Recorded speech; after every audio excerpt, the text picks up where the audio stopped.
gente inventou de correr. Já fizemos alongamento. A Brisa tá jurando que eu vou correr pelo menos 1 quilômetro. E eu tô aqui, ó.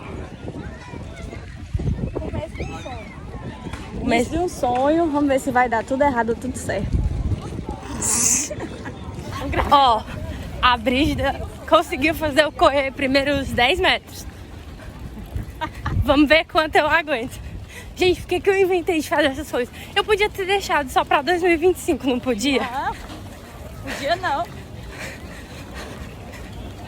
Se quiser diminuir, diminui. 500 metros sem parar.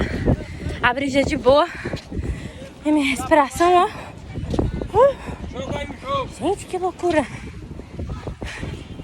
Bom demais, corram. Corram. Corrida é muito bom, corram.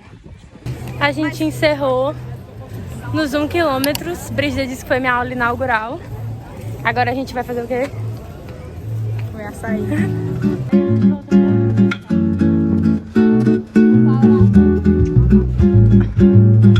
Tu bota no Strava, é? Oi, Pixels! Esse é o último vlog do ano.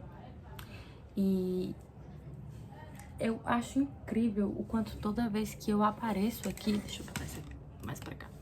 Toda vez que eu apareço aqui, parece especificamente que eu tenho alguma bomba pra soltar pra vocês, né? Vocês já pararam pra pensar nisso? Da última vez, eu não lembro nem qual era a bomba, mas dessa vez, gente, o último vlog do ano, 2024 acabando, entrando em 2025 e o que a vida tem preparado para nós, não é mesmo?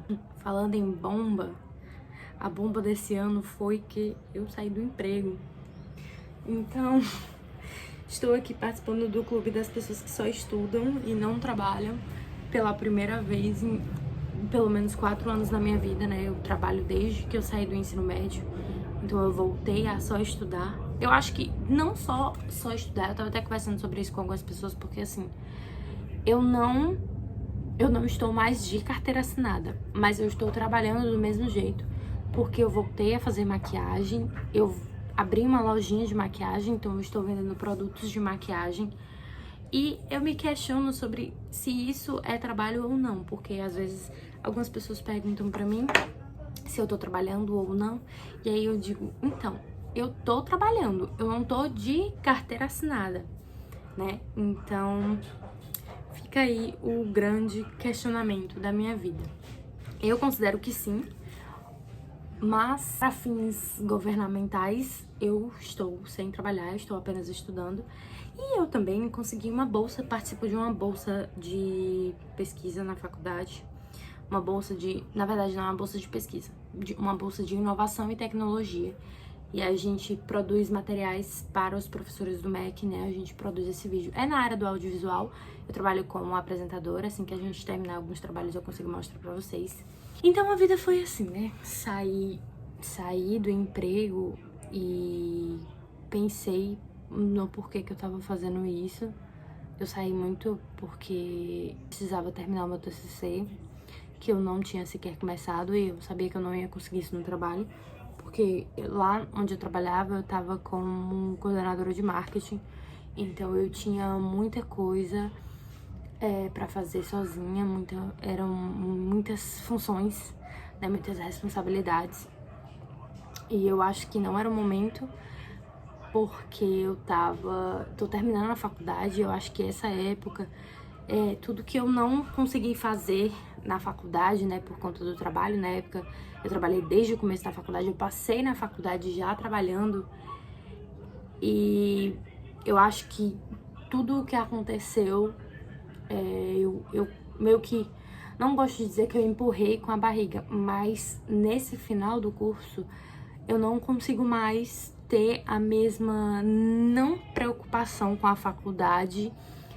do que eu tinha antes. Além de que eu tô muito numa fase de que eu tô priorizando a minha saúde mental. Então, para eu escrever o meu TCC, para eu fazer as coisas que eu precisava fazer, eu ia ter que abdicar de noites de sono, de um pouco da minha qualidade de vida, que eu nem acho que é qualidade. E, gente, eu aprendi uma coisa: eu não sacrifico mais a minha noite de sono, eu não sacrifico mais o meu bem-estar, eu não sacrifico mais porque eu preciso. É como se eu não entendo o que acontece hoje. Eu preciso estar minimamente bem pra eu conseguir fazer as coisas que eu faço. E se eu ficar sem dormir, se eu ficar me alimentando mal, se eu ficar ansiosa, isso só vai piorar a minha situação. E foi quando eu tomei a decisão de não dar, eu vou ter que abdicar de alguma coisa, eu vou ter que largar alguma coisa. E aí eu consegui ser demitida, né? Então, pra eu receber pelo menos uma parte dos meus direitos, passei quase um ano na CLT.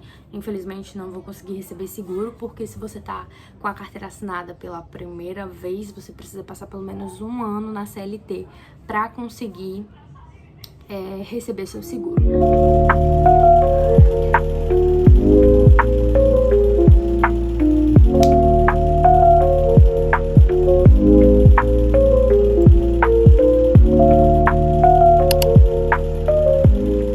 Vim passar uma base na minha cara para falar para vocês sobre como que tá sendo o meu TCC. Eu sei que vocês têm algumas dúvidas, então eu resolvi tirar esse momento para falar para vocês como que ele tá funcionando. Basicamente, o meu TCC, eu vou falar sobre criação de conteúdo no TikTok, mas eu vou testar uma aplicação da metodologia Scrum. Vou usar o Scrum para criar conteúdo para o TikTok. Por que que eu escolhi esse tema? Porque eu gosto de falar sobre criação de conteúdo, eu trabalhei com criação de conteúdo para a empresa, e aí eu resolvi... Gente, eu sei que para gravar eu acabo preferindo eu sem óculos. Eu acho que o reflexo do óculos eu não me sinto muito bem. Tô fazendo uma adaptação e eu tô transformando ela no processo de criação de conteúdo. Eu trabalho como criação de conteúdo desde que eu terminei o ensino médio, que eu comecei a trabalhar no meu antigo trabalho. E eu sempre criei conteúdo para Instagram, TikTok, YouTube, e com o crescimento extremamente alto do TikTok depois da pandemia, eu resolvi criar conteúdo para lá para testar, porque o que acontece? No TikTok, ele pede que você crie bastante conteúdo em massa, certo? Porque ele não aparece do mesmo formato, o algoritmo do TikTok, ele funciona de um formato diferente do que o algoritmo do Instagram ou do YouTube, por exemplo. No Instagram, todos os conteúdos eles aparecem em um formato linear. Então, eu posto algo hoje, vai aparecer primeiro essa minha postagem para você, para depois aparecer essa outra. E os posts têm um tempo de duração, então depois de 24 horas, 48 horas, alguns determinados momentos, os posts param de funcionar. A não ser quando eles têm um engajamento extremamente absurdo, que o Instagram leva para o explorar. No TikTok, tem a questão da For You. E a For You pode ser um vídeo que eu postei hoje, pode ser um vídeo que eu postei há 10 dias, pode ser um vídeo que eu acabei de postar. Vai depender muito do que você consome, de qual é o seu algoritmo. E assim como toda plataforma, né, o TikTok ele exige que você tenha uma criação maior de conteúdo. Não sei porque que eu tô de fone de ouvido se eu nem tô escutando nada. E o TikTok ele tem essa necessidade de você ficar postando conteúdo. E o Scrum é uma metodologia ágil. Então, ele é muito, no início ele foi utilizado para a criação de software. Eu tenho até o livro.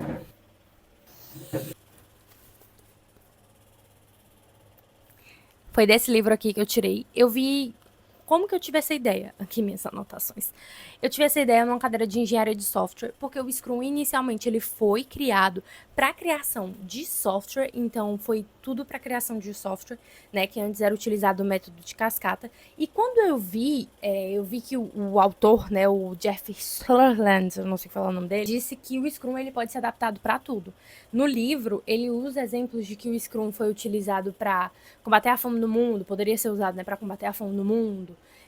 Foi utilizado em escolas, foi utilizado na própria casa dele, ou para a construção de uma casa, para a reforma de uma casa. E aí, eu cheguei para minha professora e eu disse, professora, eu queria testar se essa metodologia pode ser utilizada para a criação de conteúdo, porque eu já vi ele sendo utilizado para tudo, mas não para o marketing, que vocês sabem que é uma área que está crescendo pra um caramba ultimamente. E aí, eu entrei nessa navegação aqui, eu tenho esse livro, e eu tenho outro livro, deixa eu ver se eu consigo pegar aqui. E eu tenho esse livro que acabou entrando para as leituras de 2025. Não vou terminar de ler ele esse ano, eu comecei. Mas ele fala muito sobre como você aplicar ele na hora e provavelmente eu vou precisar para pesquisar, para referencial teórico, para repertório e tudo mais. Esse é o meu tema, né, de TCC. Eu acho que eu poderia falar sobre muita coisa aqui. Ainda não tá nem escrito, gente, como é que tá funcionando, né?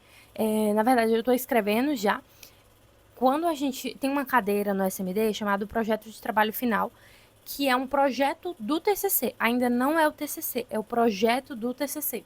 Tem todo o curso, na verdade. Tem gente que chama de TCC1, TCC2. Eu sei que tem uns nomes lá. Mas, basicamente, é uma cadeira onde você vai fazer o projeto do que você vai escrever. Então, eu tenho lá, eu preciso fazer a introdução do meu projeto, e aí eu estou escrevendo a introdução do meu projeto. Tenho que fazer um referencial teórico, tenho objetivos específicos, objetivos gerais, o tema do projeto, quem é o meu orientador. Então, essa cadeira é meio que uma cadeira de organização, né? Eu organizo todo o meu TCC nessa cadeira. Eu tô bem empolgada, eu acho que eu passei muito perrengue com o meu TCC.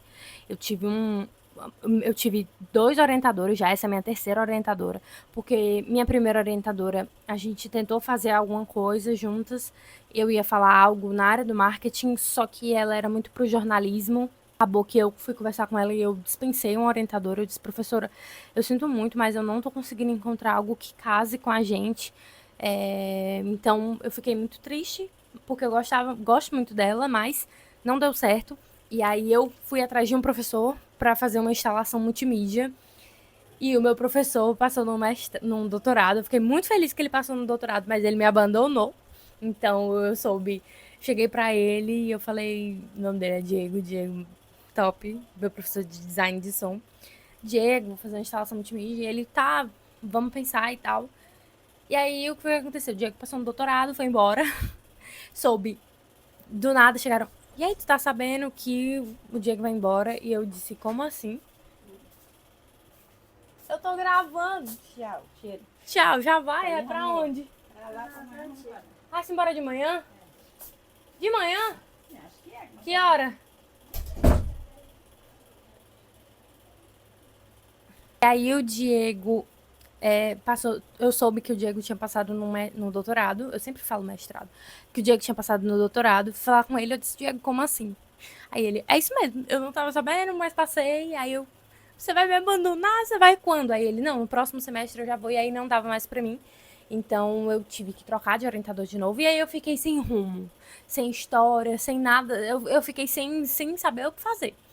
E aí coincidentemente, eu peguei uma cadeira chamada Engenharia de Software, que é para ser pegado no começo do curso, mas eu procrastinei um pouco. E foi as aulas da professora Fátima. A professora Fátima é minha orientadora, minha atual orientadora, uma diva.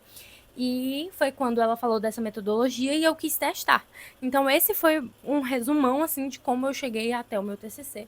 E como é que tá funcionando. Nesse momento, eu tô fazendo as adaptações. Se você me segue no meu Instagram, @mazapixel. Se você me segue no meu Instagram, você deve estar vendo que eu tô postando mais conteúdo.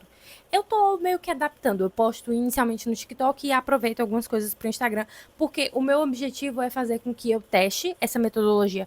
Se ela me faz produzir conteúdos mais rápido, com uma qualidade boa, né? Melhorando a qualidade do meu vídeo.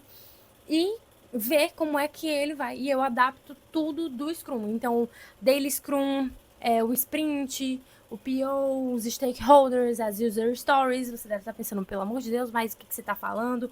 Eu posso explicar em outro vídeo basicamente o que é o Scrum.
leitura de 2025 é esse livro de poesias do Fernando Pessoa. E eu nunca tinha lido Fernando Pessoa na minha vida. Eu comecei a ler por causa da Bruna Martioli, porque ela fala bastante do Fernando Pessoa na vida dela, sabe? Ela toma o Fernando Pessoa como uma inspiração, os poemas dele, as poesias dele pra ela. E eu acabei lendo, e eu tenho alguns favoritos. Os últimos que eu li são maravilhosos. Eu tô quase terminando esse livro. Eu quero que seja a minha última leitura de 2024. E eu acho que desde que eu comecei a ler esse livro, eu andei passando por algumas coisas na minha vida, como, por exemplo, a minha demissão e a minha reflexão sobre 2024 e sobre as metas de 2024. De 2025, no caso. E eu acho que 2025 vai ser o primeiro ano da minha vida, desde que eu me entendo por gente, que eu não estou alucinada com metas. Inclusive, esse ano não vai ter planner. Não que eu não vá me planejar, eu vou me planejar sim. Mas esse ano eu quero soltar mais as rédeas, sabe? Soltar mais a corda. Porque eu sinto que eu sempre tive tudo tanto no meu controle. E 2024 foi um ano que me mostrou que, na verdade, eu não tenho controle de nada, assim. Fazendo uma reflexão, 2024 foi um ano que eu levei alta da terapia. Então, eu não estava preparada, não estava planejando. Preparada eu estava, né? Porque eu não teria recebido alta sem estar preparada. Foi um ano em que eu tentei agarrar o mundo com as mãos, com as pernas, com tudo que eu podia. E aí veio a greve da UFC, veio um término de um relacionamento que eu não estava esperando, não imaginava que ia ser do jeito que foi. E aí depois tudo se encaixou perfeitamente. Hoje eu namoro com uma pessoa que eu amo muito. E são muitas camadas pra falar aqui pra vocês. Mas depois da greve, muita coisa mudou. E foi um caos que me ajudou muito a conseguir sobreviver e a entender tudo o que eu tava precisando. Essas grades aqui. Mas é isso, sabe? Eu acho que 2024 foi um ano incrível na minha vida. E eu espero que 2025 também seja, sem planejar, sem ter metas. Acho que a minha única meta para 2025 é ser uma pessoa mais leve. Porque às vezes eu sinto que eu gosto de ser uma pessoa determinada, uma pessoa estudiosa e tudo mais, mas eu sinto que eu não consigo aproveitar a minha vida do jeito que eu poderia estar aproveitando. Porque eu já deixei de fazer tanta coisa por conta de trabalho, por conta de estudar e isso e aquilo. E eu pensava que eram coisas que iam me ajudar. Só que não me ajudaram. Não sei se o que eu tô falando tá fazendo sentido. Eu acho que eu deixei de viver muitas coisas porque eu tava presa no meu trabalho, na minha vida, nas minhas metas. Quando na realidade eu conseguia alcançar os meus sonhos, mas eu não conseguia viver os meus sonhos. E eu acho que a minha meta para 2025 é viver os meus sonhos. É a minha única. Eu não tenho meta para 2025. Eu não sei como que vai ser esse ano. Eu não tô criando expectativa de nada, porque eu sempre fui uma pessoa super planejadinha, assim. Eu sempre planejava tudo. E eu tenho algumas poesias do Fernando Pessoa que fizeram muito sentido pra mim, pra tudo que eu tava passando, tudo que eu tava precisando. Eu vou ler duas delas pra vocês. A primeira é essa aqui, que é a mais pesada. Na verdade, eu vou começar pela primeira, que é uma frase do Fernando Pessoa, das Palavras de Pórtico. Gente, ler poesia é outra coisa na vida, você abre sua mente. Ele fala assim: não conto gozar a minha vida, nem em gozá-la penso. Só quero torná-la grande, ainda que para isso tenha de ser o meu corpo e a minha alma a lenha desse fogo. Só quero torná-la de toda a humanidade, ainda que para isso tenha de a perder como minha. Aqui ele fala muito sobre o fato de que eu quero ter uma vida grande, nem que para isso eu não viva, mas que eu tenha uma vida grande. É meio confuso, mas eu acho que quando você tem alguns propósitos, alguns sonhos, você começa a entender né? Que a vida não é sua. E às vezes a gente se preocupa com coisas tão pequenas. E eu acho que em 2024 eu soltei mais a minha vida e eu deixei ela fluir de um jeito mais leve. E eu vivi coisas extraordinárias em 2024 que eu não estava imaginando. E o último, esse aqui é o mais pesado, assim, esse aqui é o mais perfeito pra mim, que é esse aqui. Quando vier a primavera, se eu já estiver morto, as flores florirão da mesma maneira, e as árvores não serão menos verdes que na primavera passada. A realidade não precisa de mim. Sinto uma alegria enorme ao pensar que a minha morte não tem importância nenhuma. Se soubesse que amanhã morria e a primavera era depois de amanhã, morreria contente, porque ela era depois de amanhã. Se esse é o seu tempo, quando havia ela de vir senão no seu tempo?